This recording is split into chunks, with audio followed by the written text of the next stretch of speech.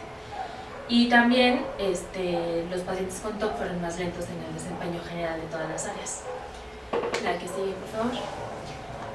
En el área de en las pruebas de neuroimagen se hizo esta técnica de análisis de la materia cerebral por voxeles, que nos permite comparar la concentración de materia gris o blanca por sujeto, ¿no? Qué tanta materia gris o qué tanta materia blanca hay en cada área del cerebro, y nos permite identificar los cambios estructurales de acuerdo a diferentes influencias, ya sea por el desarrollo, por trastornos psiquiátricos, etcétera, ¿no? Entonces nos permite ver qué tanta densidad hay, tanto de materia gris o de materia blanca, en el cerebro, y lo podemos asociar con la influencia de diferentes padecimientos, ¿no?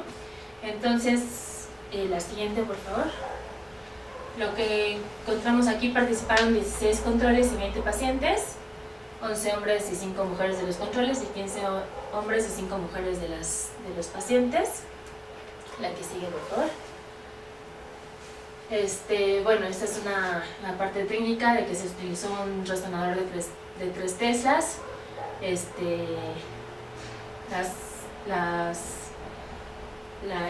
Los cortes, digamos, de las análisis de las imágenes fueron de 120 por 1.2 milímetros, etcétera, ¿no? Esta es como la parte más técnica. Los voxeles fueron de 0.46 por 0.46 por 1.2 milímetros cúbicos, que fueron como muy pequeñitos, ¿no? Entonces, lo que encontramos fue básicamente que hubo mayor densidad de materia gris en los controles, en estas áreas del cerebro, que son básicamente el giro medial frontal y el giro superior frontal, ¿no? Si se fijan,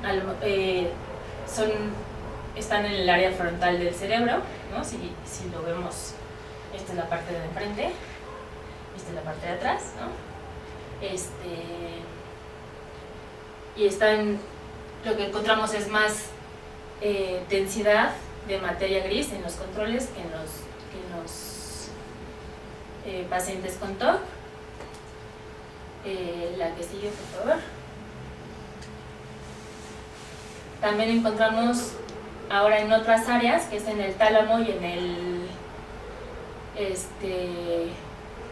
núcleo lentiforme, en el área del subgiro, que son áreas un poquito más mediales o más en la zona media del cerebro.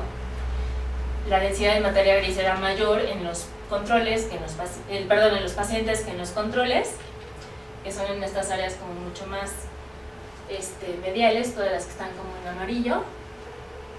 La que sigue, por favor. Y en el giro hipocampal derecho, que es un área que está al lado del hipocampo, digamos, en la región del hipocampo derecho, también los controles tuvieron más densidad de materia blanca, en este caso. La que sigue, por favor. La que sigue, por favor. Eso ya estaba comprometido. Y bueno, creí que venía una explicación de todo eso que encontramos, pero bueno, no, porque básicamente todavía no tenemos bien a qué se refieren todas estas áreas diferentes que encontramos, pero principalmente algunas de estas áreas son las que ya vimos que estaban como diferentes en las primeras diapositivas, ¿no? Pero sí el hecho de que haya cambios estructurales diferentes entre unos pacientes y otros, bueno, entre los controles y los pacientes con TOC, nos habla de que sí podemos, o sea, de que estas diferencias existen, de que sí hay cambios estructurales, digamos, a nivel de la morfología cerebral, ¿no? En los pacientes con TOC comparados con los controles, y que, bueno, tenemos que seguir estudiando a qué se deben estos cambios, qué significan estos cambios, ¿no? Básicamente, lo principal es que sí existen un sustrato como neurobiológico, ¿no? de la enfermedad, y que finalmente es una enfermedad biológica, ¿no? Tiene un trastorno, un sustrato neurobiológico, y que a través de eso es donde tenemos que seguir como la investigación para seguir conociendo, a través del conocimiento del origen de la enfermedad, ya podemos seguir desarrollando mejores tratamientos, ¿no? Y bueno, estos son todos los investigadores que han participado en los diferentes estudios, en las diferentes instituciones. Y bueno, si tengan alguna pregunta, alguna duda, no sé si el doctor tenga algún comentario, que seguramente puede enriquecer más la valoración probablemente para el estudio genético la parte neuropsicológica. ¿verdad? Que vamos a invitarlos a participar en una valoración neuropsicológica. Ah, sí, de hecho, ya todos tienen su valoración neuropsicológica menos acá y Marcela. Pero los demás ya todos tienen su valoración neuropsicológica. ¿Cuál? La de... Sí, la de la torrecita de Hanoi. Ah, no, esa sí. Esa sí ya decimos, sí. Sí, sí. Sí, son unos pacientes muy cumplidos. Ella tampoco, ella se está resistiendo. Está muy interesante. Sí. Ah, pero tendría que dar visto. Sí. Y me ganó. Pero es lo de menos. Ya le dije que le damos una paleta a la salida. Sí, pues sí, bueno, los vuelvo a invitar al estudio. Los que ya participaron, pues nada más que les digan a sus conocidos. Va a durar todo el año, ¿verdad? Sí. Ah, bueno. Sí. Los que tengan miedo, pues nada más nos dicen, les damos una paleta a la salida. No, básicamente, pues es las entrevistas, que son muy breves, y la prueba está neuropsicológica, que nos tardamos, es divertida, la verdad. Yo creo que es lo más divertido. Bueno, como es lo que más me gusta, ¿no? Les digo que es lo más divertido. Y ya, es una sesión, más o menos nos tardamos como 2 horas, ¿no? Más o menos. Un poquito menos, ¿no? Sí, dependiendo de... Dependiendo. Y ya. Entonces, los que lo están pensando, lo pueden seguir pensando. No hay coerción en que participen, pero dentro de Pero la sí es primera importante su participación, porque si los que somos TOC no participamos, pues menos los que no lo son, ¿no? Sí. Sí, finalmente, pues Es una para ayuda. nosotros, para todos los Sí, que... pues finalmente todos los que participan nos ayudan como a seguir haciendo ciencia, ¿no? O sea, todos estos hallazgos de los que hemos hablado, pues es por gente que participó en estudios, ¿no? Todo lo que sabemos ahorita de TOC, pues es porque los pacientes con TOC se dejaron de estudiar, ¿no? Sí, es como en todas las investigaciones, ¿no? También si no hay participantes, entonces ¿cómo va a haber más descubrimientos? ¿Cómo va a haber mejores tratamientos, medicamentos? No se le puede dar seguimiento a una investigación si no hay participantes. Claro, Es ayudarnos a nosotros mismos y a otros. Claro, claro. y es un legado también. Sí. Sí, definitivamente.